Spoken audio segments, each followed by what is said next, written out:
I stole the keys, but I am not able to steal this deed. What's happening? Oh, it's written it only moves to KYC wallet.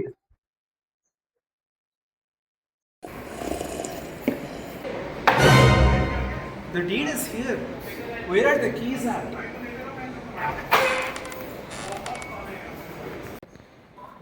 Is your key compromised? Yes. Let's add a new wallet under your identity. Right now. Now my deed is transferred to the new wallet. Hello. So as you can see, this is the architecture diagram for our project Rebind. This is split into two parts, off-chain and on-chain. Off-chain is the actual Cleanverse API. We have the attester, the guardian, and the attester basically gets the identity, the A-Pass of any wallet that is submitting a claim, and it checks if the wallet really does belong to that identity. And alongside another signature, the signature of the co-signer, the guardian, that the person submitting the claim had nominated to their identity. Both signatures go to the on-chain. Now, on-chain, we have first the binding registry. The binding registry is basically our on-chain database. It holds the wallet, it holds identities related to any wallet, and it holds the guardian related to identity. And there is one guardian per identity.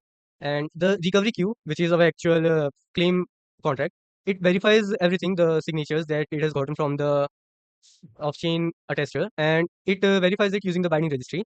And if everything is correct, it opens a claim.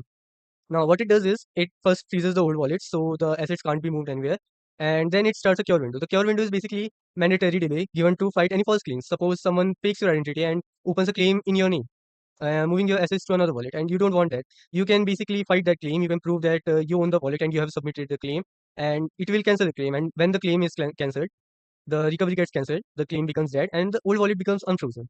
But if the delay ends and you choose to continue with it, then the rebind executor executes. What it does is, first it checks if the issuer has borrowed a loan.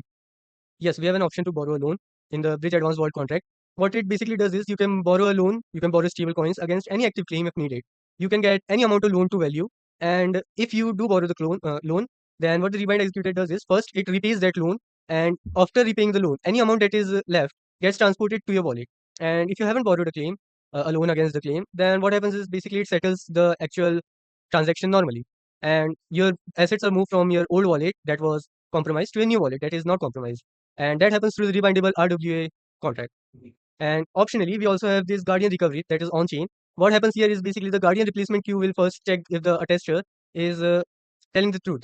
It takes the signature from the attester, and if so, what happens is basically another cure window starts, and this is in case your guardian becomes compromised. Of course, as someone who has a guardian, and if your guardian becomes compromised, you don't want a compromised guardian, so you can change it. And of course, the cure window is again to fight any claims. If someone, of course, issues a false claim that the guardian has been compromised, even though he hasn't been. And again, if you cancel, then the guardian is unchanged. And if you don't cancel, then the binding registry is updated with your new guardian. Thank you for your time. A compliance restricted real world asset, a tokenized note, a fund unit that can only move between KYC wallets. The token itself refuses unverified destinations. That restriction is what makes the asset legally legitimate. It's also what makes it permanently unrecoverable if the key is lost or stolen. Seed restore doesn't help. The seed is gone. Social recovery moves an address, not an identity credential, and sweeping to a fresh rescue wallet fails because the rescue wallet hasn't passed the KYC. The holder is still a real verified person. The chain has no way to hear them so. The compliance gate that stops the thief stops the owner too. Identity outlives the key. That is the line the project sets on. And A-Pass is the only Web3 primitive that survives losing a key. A seed proves control. Lose it, you have lost everything. And A-Pass proves personhood bound to a legal entity that still exists after the wallet dies.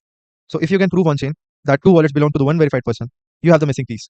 That's what Rebind primitive and affidavit of loss executed on the chain. Three design decisions carried. Evidence lives off chain. An attested reads Cleanverse, signs an EIP 712 attestation. Contract runs at recover. Trust the signer, not the submitter. The token enforces its own rule via ERC 1404. Unverified destinations refused by the asset itself. Freeze first, review second. Opening a claim freezes the old wallet in the same transaction, so a stolen key can't raise the recovery triggered. The issuer can approve or reject a claim, it can never manufacture one. The identity evidence comes from a system the issuer does not control. Now coming to the demo part. 3 wallets plus a guardian visible. Everything runs against a live chain. 3 wallets. Alice, original wallet A, her recovery wallet B, already verified under the same customer ID, and the attacker, who has a no A-Pass. Below them, the guardian, the co-signer nominated at registration. Step 1. Register and mint. A-Pass on wallet, a guardian recorded on chain, 250 note minted. Wallet B is already sitting verified under the same customer ID. That shared identity is the whole mechanism. Coming on the step 2, the attacker. They hold the actual private key. They have the full control. They try to move the asset. Refused, not by the front end, not by monitoring, by the asset itself. Through ERC-1404, the attacker holds a valid key to a real asset and can do nothing with it. Compliance working as designed. Also the trap. Coming on the step 3, the key got compromised. Alice has the same problem. The gate doesn't know which of them is the rightful owner. In every system today, this is where it ends. Coming on the step 4, prove identity, open claim. A tester reads Cleanverse, confirms wallet A and wallet B are on one identity record, signs an EIP 712, the guardian co-signs. 2 independent keys are required. Contract runs and EC recover on both. Wallet A froze in the same transaction. Freeze first, review second. Coming on the step 5, the challenge window. Issuer's notice period on chain. Production would be 24 to 48 hours. Here it's 30 seconds. During this window, the issuer can reject if it's impersonation. Coming on the step 6, execution. Note lands in wallet B. One detail. Executing means moving tokens out of a revoked wallet, which the gate would normally reject. The fix is transient flag that suspend the sender check only, never the recipient check. Recovery is a compliance feature, not a bypass. So we get the same person, but the different key. Assets are written. Coming on the audit pack part. Real Cleanverse travel rule document. Closes the loop. A recovery without paperwork isn't actually finished. Coming on the scalability part, it's a standard, not a bespoke integration. The token conforms to ERC-1404. Any ERC-1404 aware wallet, exchange, or compliance dashboard queries this token today and gets a correct answer. No custom work. And there's a test asserting every non-zero restriction code corresponds to a transfer that actually reverts. The pre-flight can't lie. No bypass surface to audit. Open Zeppelin V5 routes every balance change, transfer from, mint, burn through one internal underscore update. Override once, every path is covered. No second door. Every optional piece degrades cleanly. Point the oracle at a real price feed, real stablecoin instead of the demo one. 48-hour window instead of 30 seconds. Separate keys held by separate parties. A real deployment is configuration, not a rewrite. And the trust model is what makes it deployable. 4 independent things have to fail before a fraudulent recovery succeeds. Attestation, guardian cosign, challenge window, issuer approval. No single compromised party can move someone else's asset. No party, including the issuer, can manufacture the identity evidence. That's Rebind. The compliance gate that stands an asset is the same machinery that returns it, and only to the person who was verified in the first place.